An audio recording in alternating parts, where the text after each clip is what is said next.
Hey, welcome everybody to another video.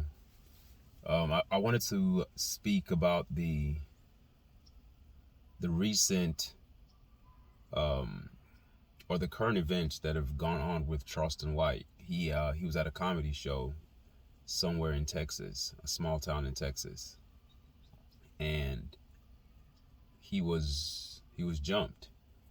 I saw the video. I had to search it. I saw the video. If you guys are familiar with DJ Academics,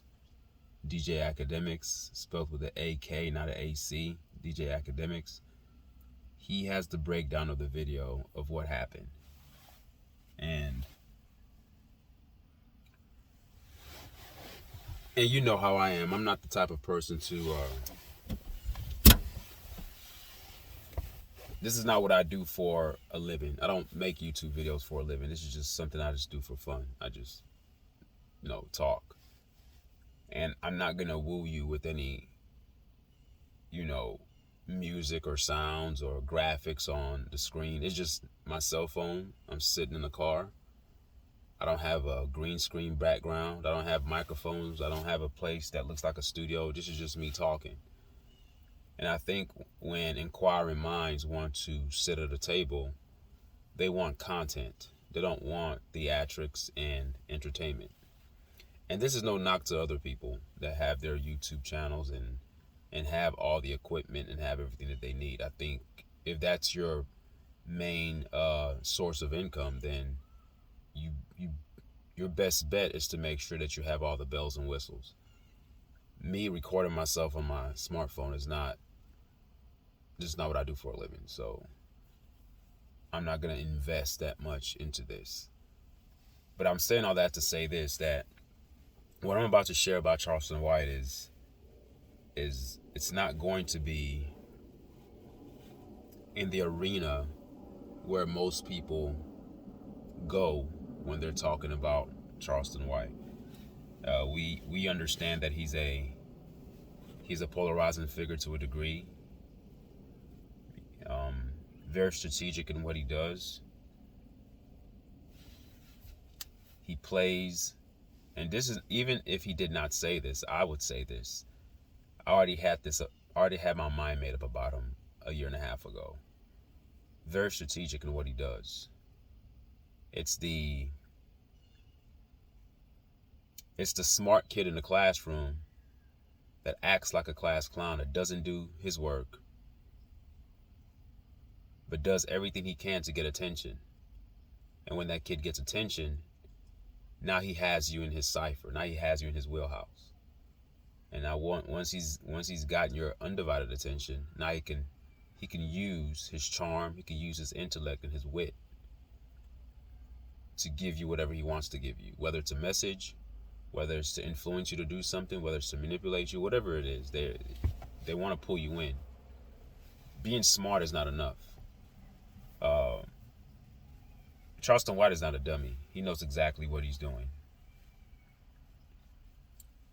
He comes across as very street, but I find it very ironic that the same street that he's against is the approach that he uses to reach the streets.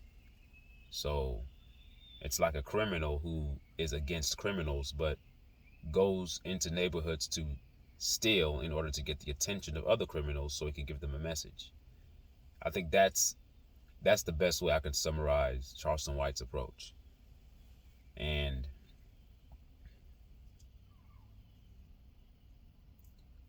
what I saw on stage is not something that I condone. There are many times he makes great points. He makes good points about, certain things that are going on in the black community. He's against the gang culture. He's also against the so-called quote-unquote gangster rappers. He's against anything that poisons the youth. But however, his approach is very uncanny. It's quite not the way that you would think that a traditional youth spokesperson would take. Very, very flagrant and profane. Of course, Charleston White has his justifications as to why he chooses to speak that way. He said it on many podcasts. He says that I speak in the language that the youth can understand. So, but I don't want to major on the minors. I think word choices are not the main things that we should be focused on. I think those are just distractions. We are, as black people, as a culture, we are responsible for the evolution, for the conception, for the birth of a person like Charleston White. A man who's very small in stature. He's about 5'6", no more than 120 something pounds. Small man. But yet has so much impact in the social media sphere. He's a giant. Small in stature, but a giant.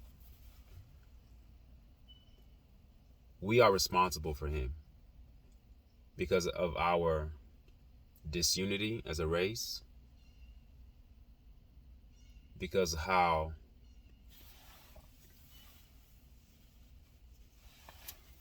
illogical our culture can come across to people who don't understand it. We've given birth to a Charleston White. What do I mean that we've given birth to him? Well, upper class America, or I should say upper class black Americans, melanated Americans, middle class black Americans against the lower class black Americans. There's been a societal merging of the two or three. If you want to put the middle class with the upper class and then just separate them from the poor, because it's all about the haves and have-nots. The middle class do have, they're just middle. But then you have those that are in like poverty who don't have much. Those that are in the ghetto. Those people who are fighting over resources, confined to a small space. Stealing and thieving and killing and violence is the norm in those areas because they're all fighting for resources. Then you have other areas that are more affluent, that have pockets of a plethora of resources that are available to the people who live in those areas. So there's no need to steal because you have resources right in front of you. So it's the haves and the have-nots within the black community. And what has happened is that there's been a convergence of the two. Just like a man and a woman lay down to make a child, well, the upper class and the lower class have gotten together and they've given birth to Charleston White. Charleston White is the baby of the upper class and the lower class. Now you may be saying that that's a stretch. I want you guys to follow me because though I'm getting philosophical, I'm also getting quite literal and practical as well. Even in Charleston White's interviews, he said it. He said, I grew up and I saw gangs. I saw the street life. I saw the pimps. I saw the thugs. I saw that. But he also says that his mother had a good paying job. He had everything that he needed. He had his own room. He had nice clothes. The mother did all she can to make sure that he was taken care of. He didn't have to choose that lifestyle that he chose that landed him in prison for murder or being accomplice to murder. He's told the story many times. So even in his upbringing, he was able to see both worlds. And those both worlds together is what has produced Charleston White.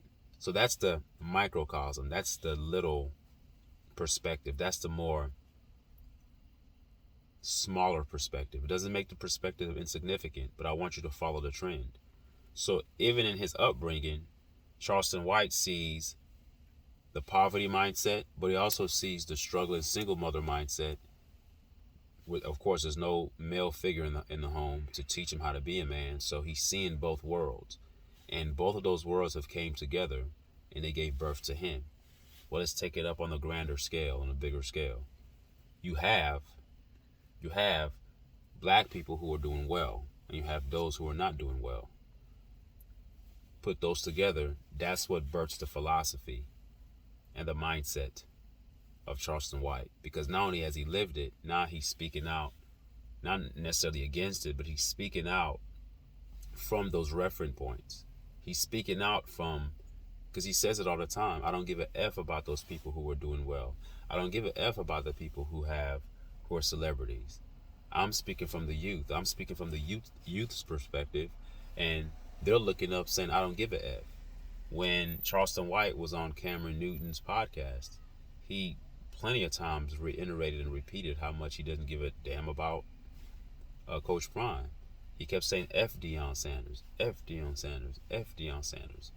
He's saying, because that's what the ones who are still stuck in the hood, or who are still lacking, that's what they think about him, because he didn't stay and help bring wealth to Jackson State, or bring wealth, or bring some type of a prosperous portal that would open up a gateway of resources that can come to the HBCUs. So there's a lot of anger in Charleston White, but it's calculated anger, which makes him very dangerous, because don't judge a book by its cover. I know he's small in stature. He may be 5'6", but I want you guys to start looking at him like he's 7'6", because his mouth is loud. His mouth elicits emotional responses from people who are not emotionally intelligent, or who are not emotionally mature. He knows exactly what he's doing. I'm sure he's a student of psychology. There has to be a degree of knowledge of the psychology of the human bent, or the human proclivity, or the human tendency for him to do the things he does. He can quickly elicit emotional responses from men, be it young or old, who he knows do not have emotional maturity. See, he couldn't do that to a person like me. There's nothing he can say to me that would arouse me to get to the point where I'm out of character, or I'm acting outside myself. So when I see, and we've seen them all, we've seen what young men, or even older men, look like who are youth advocates. We know what they look like. They have a certain look. They have a certain demeanor. The way they carry themselves, the way they speak. Well, Charleston White doesn't fall into any of those categories.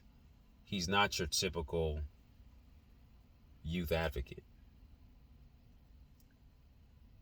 And I know he leans on that a lot, but I don't think he cares about looking a specific way. He's put here to stir the pot.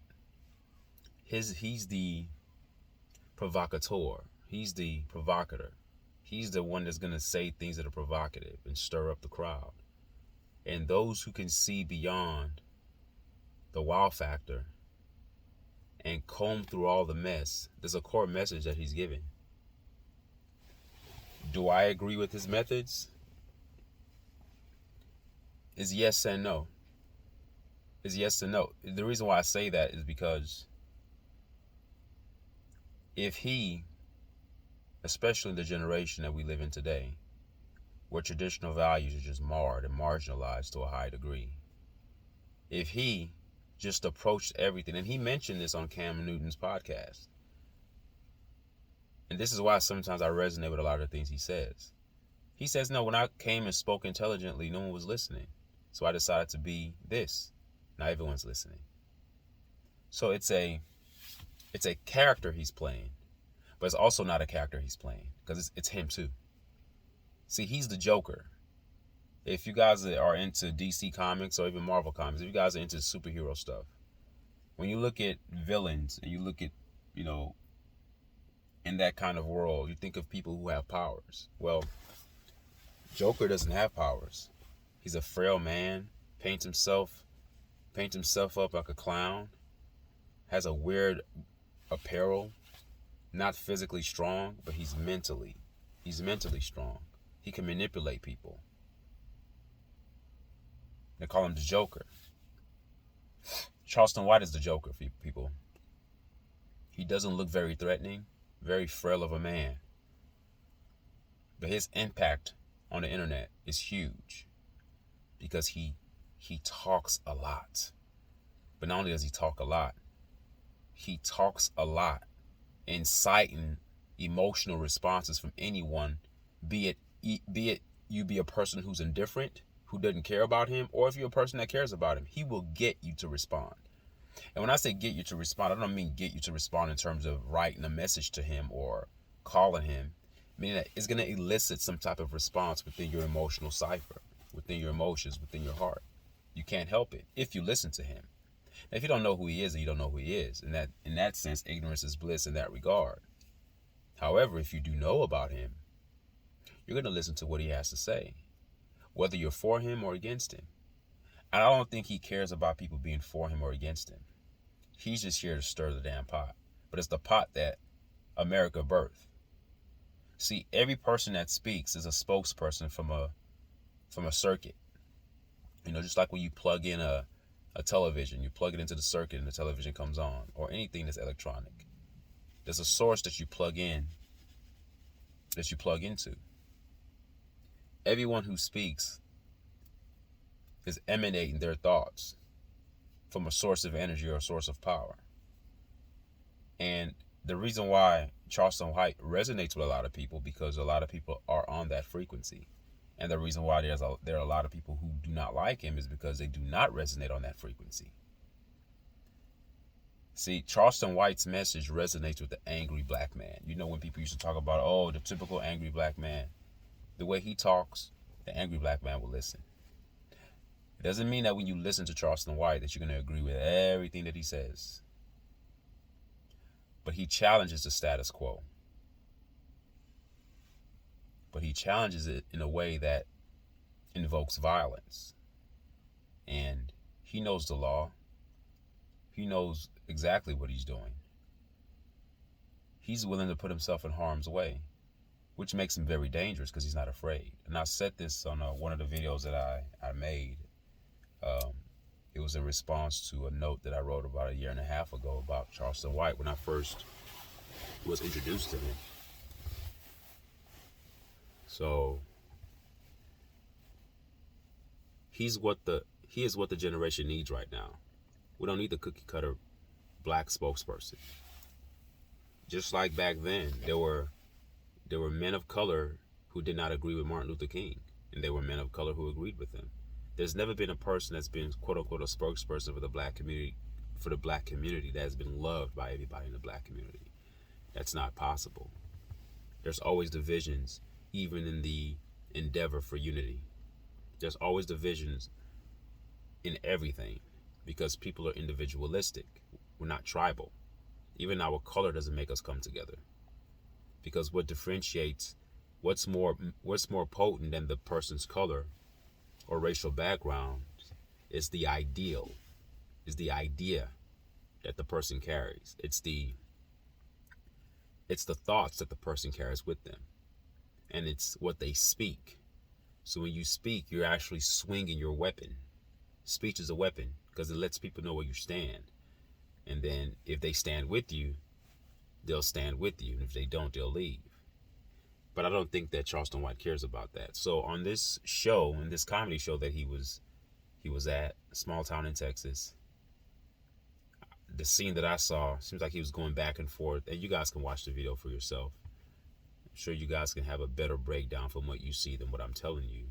But just to make a long story short, two men from the stage, from the crowd, jumped on the stage. One of them tackled Charleston White. And you couldn't see in the corner, but there was some blows from the two that were trying to attack him. Some people are saying he got jumped and got beat up, but from the things that I've seen, that after the event, Charleston White is back on social media, still talking about how he didn't get beat up, no scratches on his face, and he's like laughing at those people who wanted to see him beat up. That's what I mean by a man that does things to get an emotional response. It's a childlike experience of a child that's crying out for help. But in his case, he's not a child. He's a grown man. But he's not crying out for help. Everything he's doing is strategic. That's what makes him dangerous. Because you think that you can psychoanalyze him and say, hey, he's not the person to be psychoanalyzed. Just like when he talked about when he was 14, when him and his friends went out and they ended up murdering somebody. He says, I was the mastermind. I was the brain behind the operation. He's the brain, folks. It's never the strongest or the tallest or the biggest. He's a brain. He's smart. He's intelligent. He knows exactly what he's doing. You can't psychoanalyze chaos. Because in the attempt to psychoanalyze chaos, you become psychotic. When you try to take something that doesn't function in any type of metric that can be put down in a way to actually make sense out of it or invoke some type of comprehension, then for sure you're going to go crazy in that attempt. When you try to study crazy, you become crazy. Charleston White is crazy, but he's crazy by design. Like he's intentionally crazy. He's not crazy because I can't help it. He can help it. He's choosing to be the way he is. And the polarization of his messages and his approach is exactly what the doctor ordered, is exactly what he wants. He does not want to be simple. Yeah, he's going to talk about kids, babies, talk about children. He's going to do whatever he needs to do. He's going to talk about rappers. He's going to talk about women in a derogatory way. But he has a backhanded way of spitting it back to something that makes sense. Then some people are like, oh, I get what he's trying to do. And some people are like, oh, no, why dare you do that? Either way, it's a win-win for him. It's a win-win for him. If you look at the responses that he's given after the so-called jump-in at the comedy show, he's saying, how well now? Everyone's going to want to interview me. I'm going to raise my price. So that's what I mean. It's a win-win for him. He's a social media gangster with a degree of street credibility, which makes him dangerous because he has both worlds in his compartment. He could be street, but he understands that in this era we live in, with everyone having a smartphone, how can I make my voice replicate? How can my message spread? How can it stay stuck in a cloud, so to speak, and not dissipate over time? Oh, rather than me walking on the street killing people or robbing or making a name for myself on the street, I'm going to make a name for myself on the street via social media.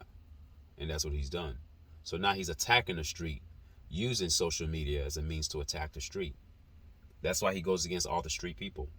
That's why he's so adamant about the biggest gangsters he'll curse out. And you look at him like, really? You're like 5'6", $120 soaking wet. Like, who are you going to beat down? So it's not his physical presence he's not a Suge Knight. He's not a person that's like 6'5", 280 pounds. He's not that. Very small man. Very frail. Hitler was small and frail too. Napoleon was small and frail too. Be mindful of those small men. Be mindful of those that don't look apart. They don't look like they can impose their will with their stature. Be very mindful of those kind of people. Some people call it the Shortman Complex or whatever you want to call it. These people harness a lot of anger and passion. And when they harness it and they use it in the right way, it can be very dangerous. He's mad at the world, folks. Charleston White is angry at the world. The laughing, the smiling. I see two men in one. I see him on interviews, very articulate, well-spoken, carrying on his messages the way he feels the need to, whether it's something that offends you or not, he doesn't care. Then I see him on IG acting totally unhinged. On the floor, throwing money in the air, just doing all sorts of crazy things. And you're looking like, hold on, is this the youth advocate person? Like, what the heck? Like, But he's well aware of that. He's not here to land any type of sanity in an insane world. His job is not to bring sanity in an insane world. His job is to add to the insanity and invoke All right, and invoke a message and a response from people who can see bigger than what's on the surface. And it's going to take people to get out of their emotions to see the bigger picture. If we are emboldened to these street codes of don't disrespect a gangster, don't come at a person like this, you can't call a woman a hoe, you can't do this, you can't. Charleston White doesn't care about all those things. He's going to do things his way. The same way a lot of people love Prime because they say Prime does it his way, Charleston White is doing it his way. And whenever you do things your way and you break away from the mold, from the status quo, or you break away from the structure, then you're going to get, you're going to get a vehement, passionate base of people who do not like you, who are waiting for you to be destroyed, who would be glad to hear that you were killed or assassinated. And as I said on the notes that I wrote about a year and a half ago, I said killing him only makes him more dangerous because now you've turned him into a martyr. Whatever you were afraid of getting out comes out tenfold. Anything, all the interviews that he's given over the years are going to be played over and over and over and over again. So people who hate Charleston White, the best thing to do is just leave him alone. The worst thing you can do is kill him. The best thing you can do is ignore him if you don't like him. But the reason why people follow him is because he goes to these platforms, he's interviewed by these people. The answers that he gives to questions that they ask him are very intriguing because they elicit an emotional response. When you talk to people, whether the emotional response is something positive or negative, if you can get to people's emotions, and I've told you guys what emotions are, it's your energy in motion, it's your spirit moving, it's your spirit motion. Spirit and energy are the same thing. So if he can get to your spirit and dictate to your spirit how to respond, he's already won. He's already won. The wow factor is imminent. There's no way he's going to give an interview without giving some kind of wow factor. He's going to say something that's taboo. A dead rapper, you're saying thank God he's dead? A gangster rapper, like who does that? A normal person wouldn't do that because they'll be afraid of the response or the comeback, or what type of feedback that they're going to receive from saying such a thing. But Charleston White isn't afraid. Real gangsters don't fear anything, and that's what he is.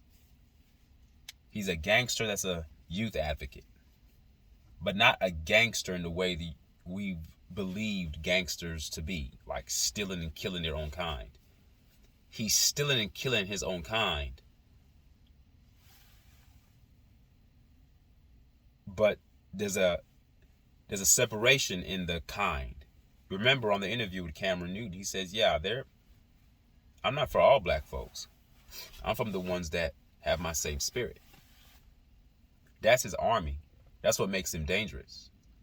See, any youth that's vulnerable, that doesn't have good leadership at home, they're all susceptible to people like Coach Prime or people like Charleston White.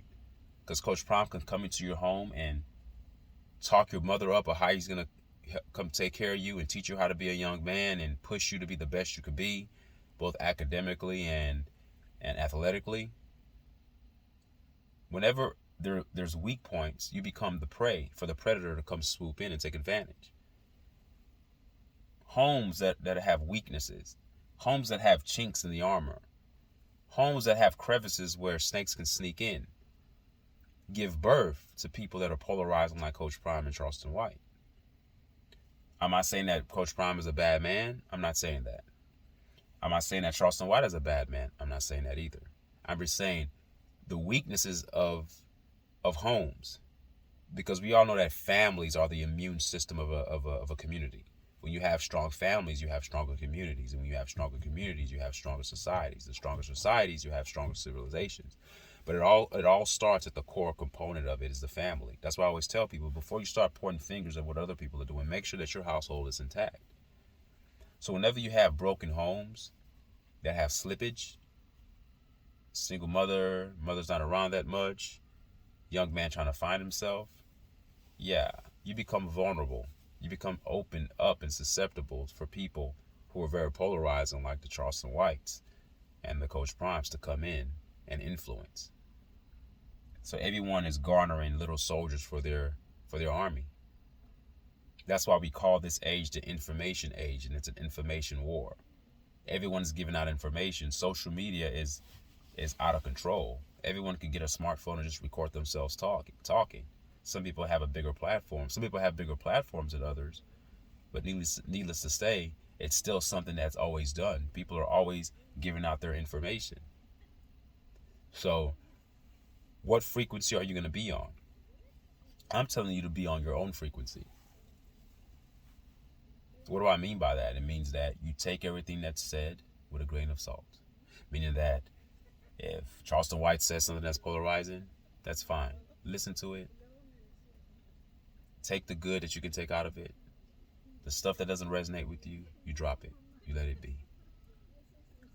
Don't be so supportive of a person that you lose your peace arguing with other people to defend anybody else.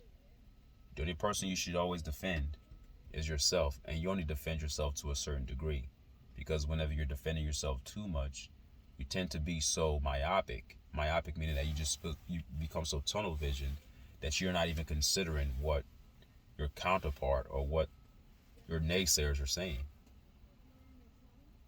And I think that's a problem with people who have a very polarizing personalities like Coach Prime and Charleston White. It's hard for them to consider what anybody else says, because they have a mission, they have a goal, they have a vision, and they're going to get there by any means necessary. Now, the one good thing that came out of the jumping of Charleston White, he didn't look like he got beat up. I mean, on the video, you can tell that men were attacking him, but in terms of his face, he doesn't have a black eye, purple, like doesn't have any lumps or bumps, nothing. And the normal thing that people would say to do is learn from your lesson, keep your head down, and don't talk too much ish to people, because people, no. You know what Charleston White does? He increases the loudness of his voice. Go look on IG. It's all over social. It's all over YouTube. You could find it.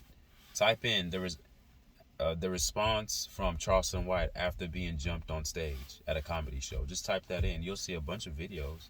He's having a time of his life. He's talking much more. You would think after an incident like that he would be humbled. No, you can't humble a man like that. That's what makes him dangerous. You kill him, his voice becomes louder. You jump him, his voice becomes louder. Anything that's done to attack him, and that's what he's understood about the entire complexities of social media. Yes, social media is complex. If you try to straddle the fence and stay positive and make sure you don't ruffle feathers, then you go nowhere. But if you stand on an extreme, be it far right or far left, or far extremely positive or extremely negative, it doesn't matter.